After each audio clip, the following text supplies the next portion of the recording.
Just a short video today of an acrylic pour painting.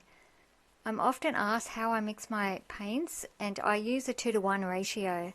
2 parts Floetrol, 1 part paint and a little bit of water.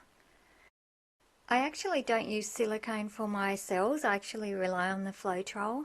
But I am curious to know, does anyone else use silicone? And if not, how do you get your cells? I really like what's happening here. The composition's looking really interesting, so I don't want to mess it up too much. Gotta know when to stop. These little paintings are so much easier than the large ones. I think the cleaning up took longer than the painting. Wow. Well, I hope you enjoyed this video. Please let me know if you'd like to see more videos like this. My name's Michelle Tracy, and thank you so much for watching.